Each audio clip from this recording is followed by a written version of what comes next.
Bonjour et bienvenue à ce journal. On va tout de suite démarrer avec des faits divers. Et un fait divers assez bizarre, c'est à l'homme dans le 29, dans le 59 pardon. Alors effectivement, visiblement ça fait quelques années disons que je m'entraîne pour ce format des actus du jour.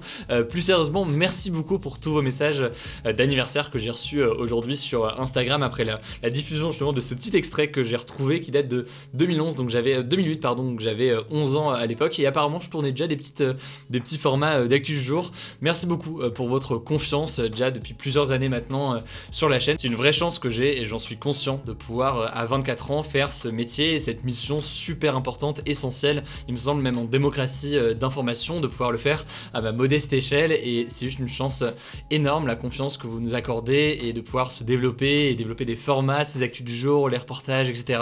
Donc voilà, je voulais juste en profiter pour vous remercier du fond du cœur. De mon côté, c'est un rêve de gosse littéralement du coup apparemment parce que ça fait très longtemps que j'ai cet intérêt et donc voilà, j'en suis très très reconnaissant. J'ai qu'une envie en tout cas, c'est que ça continue dans les jours, dans les semaines, dans les mois, dans les années qui viennent. Et on commence du coup sans plus tarder avec ce nouveau résumé de l'actualité en moins de 10 minutes. Allez, on commence rapidement avec un premier sujet qui concerne la vaccination, un sujet assez sérieux en l'occurrence. Certains pays, dont la France, empêchent d'autres États, des pays plus pauvres, de produire des vaccins contre le coronavirus. En fait, quand un laboratoire produit un vaccin, il peut déposer un brevet, donc un droit de propriété, qui interdit à d'autres structures et d'autres laboratoires de reproduire et de produire en fait ce vaccin. En l'occurrence, les brevets, il y en a pour les vaccins, mais il y en a pour plein d'autres choses et en gros, ça garantit au créateur que son innovation, sa création ne va pas être copiée, ce qui l'encourage à créer puisque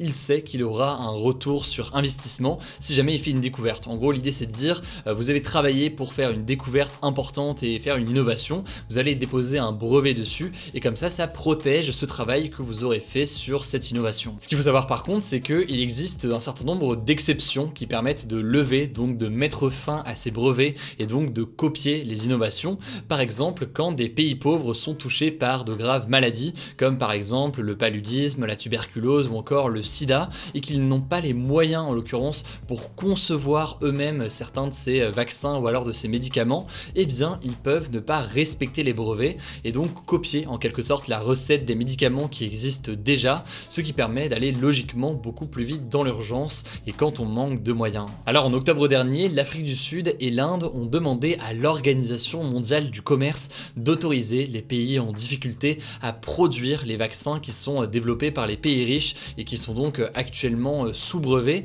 mais en l'occurrence des pays du nord de l'Europe dont le Royaume-Uni, le Canada, la Suisse ou encore la France s'y sont opposés. Mais alors pourquoi est-ce que ces pays riches bloque la levée des brevets? Pour faire vraiment très simple, en l'occurrence, il semblerait justement que les pays et les laboratoires de ces pays développés craignent qu'en partageant ce vaccin et la recette de ces vaccins, eh bien ils ne soient plus encouragés à innover et que les milliards qu'ils ont mis pour trouver un vaccin ne soient en quelque sorte pas suffisamment valorisés. Alors je vous passe tous les détails techniques sur à qui appartient le vaccin, les différentes négociations en cours sur la création, la copie, la production, etc. C'est un sujet qui est quand même très complexe, mais donc vous l'imaginez, le refus de lever les brevets sur les vaccins anti-Covid fait très fortement polémique et pour l'instant, les organisations internationales ne semblent pas bouger sur le sujet pour aider les pays les plus en difficulté. La conséquence de ce blocage donc, c'est que aujourd'hui, certains pays pauvres, principalement en Afrique, sont très en retard sur la vaccination.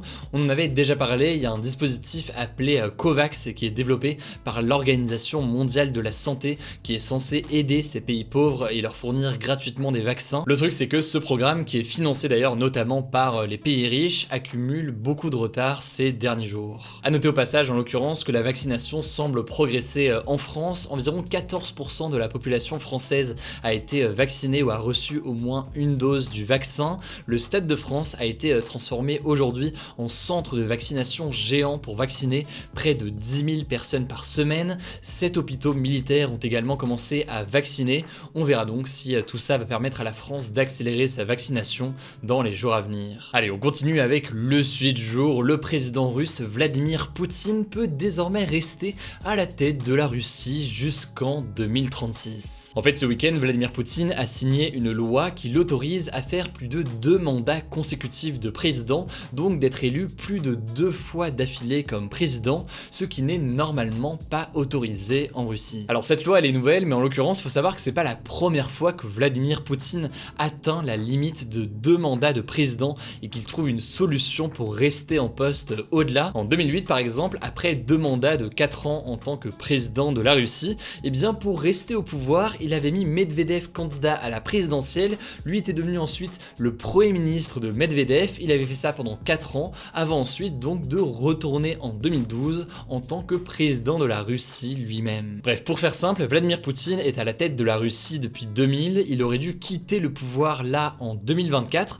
mais avec cette nouvelle loi qu'il a signée cette semaine, il pourra donc faire 2 mandats de 6 ans supplémentaires et donc potentiellement rester au pouvoir jusqu'à ses 83-84 ans jusqu'en 2036. Alors évidemment pour ça, faut qu'il soit réélu à chaque fois, mais en l'occurrence c'est pas forcément un problème puisqu'il est quand même populaire aujourd'hui. Plus de 60% des Russes le soutiennent selon les derniers sondages qui ont été cités notamment par le média Le Monde. Par ailleurs, il faut savoir que Vladimir Poutine est accusé d'avoir éliminé toute concurrence politique en Russie en réduisant au silence les médias indépendants et ses opposants politiques. L'exemple parfait actuellement évidemment c'est l'opposant au pouvoir russe Alexei Navalny qui est emprisonné depuis le 20 février 2021. On en a beaucoup parlé sur la chaîne ces derniers jours. Bref, vous l'aurez compris, Vladimir Poutine semble bien déterminé à s'accrocher au pouvoir, mais aussi, et c'est important de le noter, à éviter la case prison, puisque cette nouvelle loi prévoit aussi une immunité à vie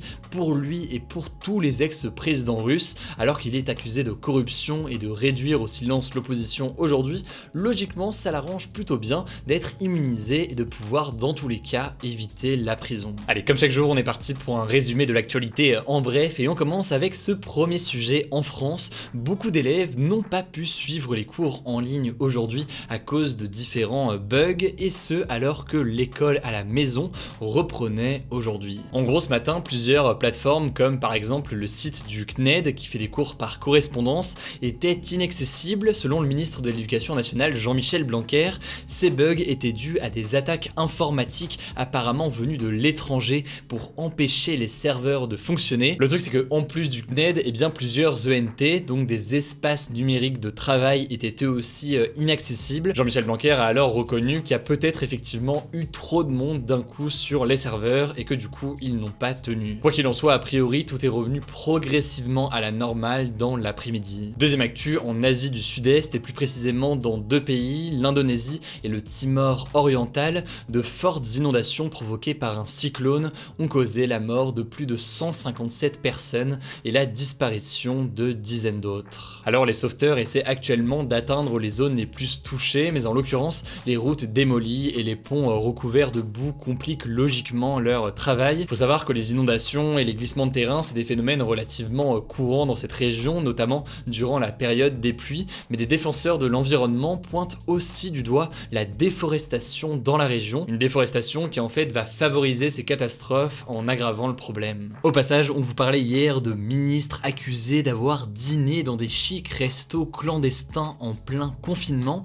et bien en l'occurrence, il y a du nouveau. Aujourd'hui, on a eu droit à une prise de parole de Pierre-Jean Chalençon, soupçonné d'être l'un des organisateurs de ces chics dîners. Il a affirmé tout simplement que ces dîners étaient un énorme poisson d'avril, et ce alors que des images du M6 montraient pourtant leur organisation la semaine dernière. Par ailleurs, quelques heures plus tard, la Société des journalistes des JT de M6, dans un communiqué, affirme que plusieurs sources leur ont confirmé la présence d'au moins un ministre à l'un de ces dîners. Bref, cette affaire ne semble pas finie, on vous tient au courant dans les jours à venir. Alors où est-ce que j'étais aujourd'hui ? Eh bien j'étais à Kyoto au Japon, et cette année, la ville a battu un record qui est plutôt inquiétant. En fait, les cerisiers ont fleuri particulièrement tôt, le 26 mars, alors que normalement c'est plutôt aux alentours du mois d'avril.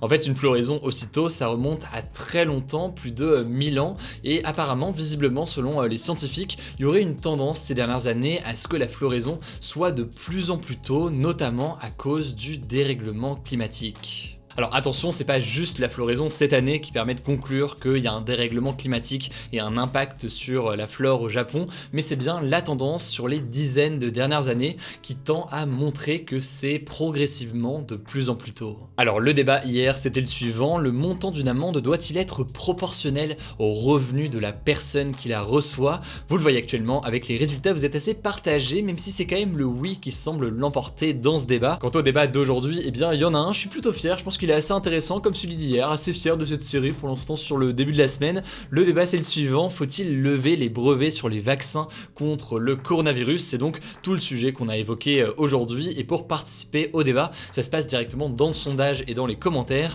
directement dans l'onglet communauté de la chaîne. Voilà donc pour ce nouveau résumé de l'actualité en moins de 10 minutes. Merci encore pour tous vos messages d'anniversaire, très content de pouvoir continuer à vous informer dans les semaines, dans les mois, dans les années qui viennent. Prenez soin de vous, prenez soin de vos proches, et on se dit à demain pour une nouvelle vidéo.